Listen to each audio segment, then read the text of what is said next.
Hello, and welcome to our podcast on Invigilation. So, I'm Paula, I'm the founder and director of Exam Officers and Data Solutions Limited.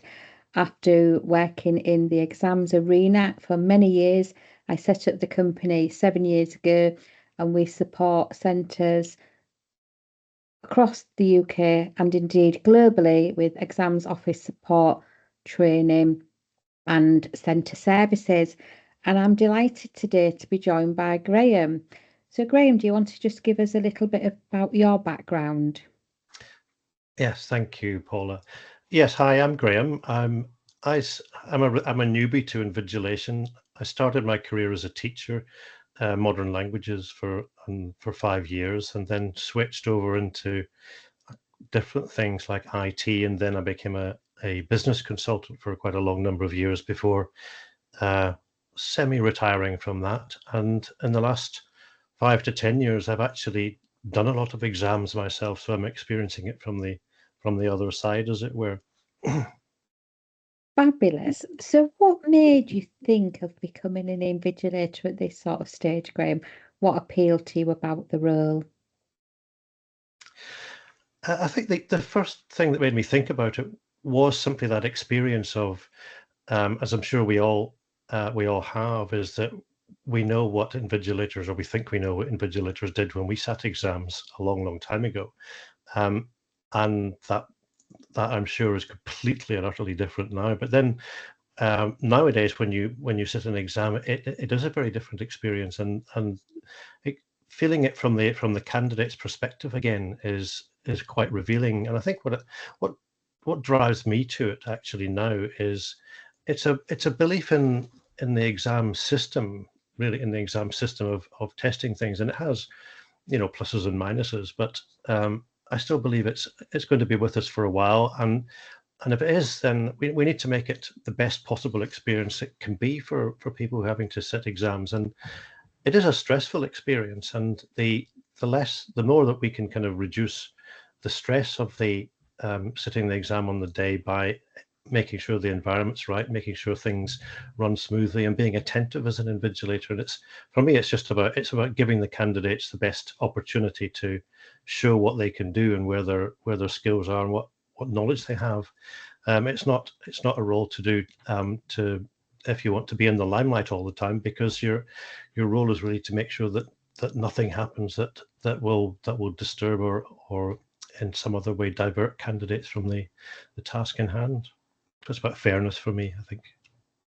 I think that's certainly interesting. I mean, showing my age, when I took my O levels, you sat at a desk in your main classroom, the teachers invigilated, and if you wanted to cheat, you wrote it on your arm. Not that I ever did, I will say at that point, but things are certainly different now with the introduction of technology.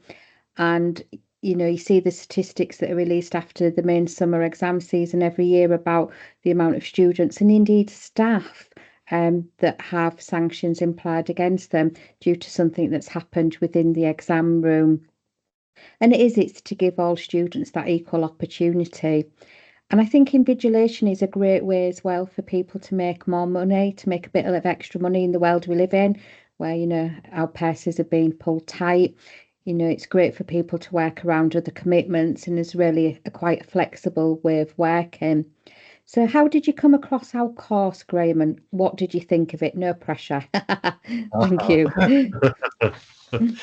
I applied for a role as an invigilator at a school not far from where I live, and I think invigilator, like some other roles, like being a teacher, for example, lots of people have memories, and everyone has probably experienced a teacher and an invigilator at some point, and so we all kind of think we know what it's about, but more than if you were going for an interview as a rocket scientist or something. But for me, I just wanted to kind of refresh myself and maybe even fresh myself on what invigilation was all about. So I looked around and found your course, and I thought, right, I'm going to do that before I go to the interview, so that if there are things which I don't realize, and there certainly were, then I'll be a little bit more prepared. And I'm really glad I did, because I genuinely think it made a huge difference actually to to be a little bit more up to date with what invigilation is all about nowadays. It really made a huge difference, actually. Fabulous. And as if anybody's looking for the course, it's all done online. So there's no face-to-face. You can go online, access to a training portal, and you can learn at your own pace. So what's the next steps now, Graham? You were successful in the interview? Yes, well, since then we've had a number of training sessions and induction days and so on, and been asked to read through all the various manuals of JCQ instructions and so on. And I would just mention again that even having done all of that, which is many hours later, probably 20 plus hours later of further things, I still go back to your course and still pick up something again and learn something, because it was so good at just picking up the main points of the role and in a very, very concise way. And it's short, but you give very clear instructions as to what it's about and what you're going to learn about, and that makes a massive difference when you're doing an online course, because so many of them nowadays, when you start an online course, you have no idea how long it's going to take, and you've got no idea what it's going to cover, and your course did that really brilliantly with explaining it all up front. So next we have our first experience of invigilating again in January with internal exams at the school that I'm employed at, and then after that it'll be full tilt into the public exams around May time. Brilliant. And anything else you'd like to share with anyone thinking of becoming an invigilator, Graham? Any sort of last minute hints and tips? I think depending on what stage of your life or your career you're at, I think doing a little course like the one I did here with from Paula is a really great idea to it'll just show you whether you think that you're going to like it and whether you're suited for it, because it probably doesn't suit everyone.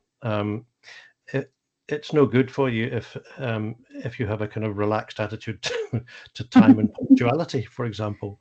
It really isn't. And it's really good if you like other people, if you have a sense of empathy, if you want to help other people achieve the best that they can for them, then it's a great role to have.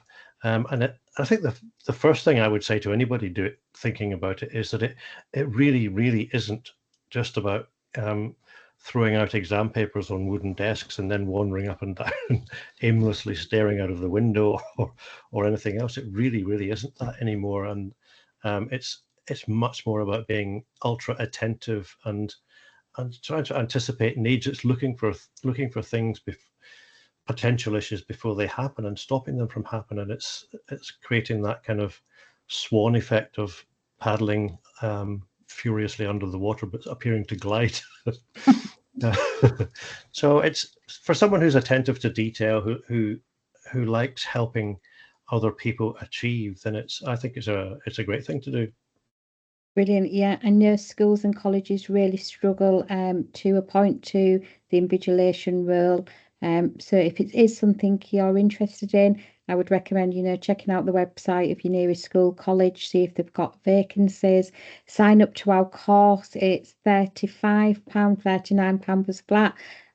Really affordable course. And as Graham said, I hope you find the course useful. And I hope this podcast as well has given some insight into both the course and the invigilation role. So thank you, Graham, and thank you for your time today and sharing your experiences with us. Thank you as well, Paula. Thank you very much.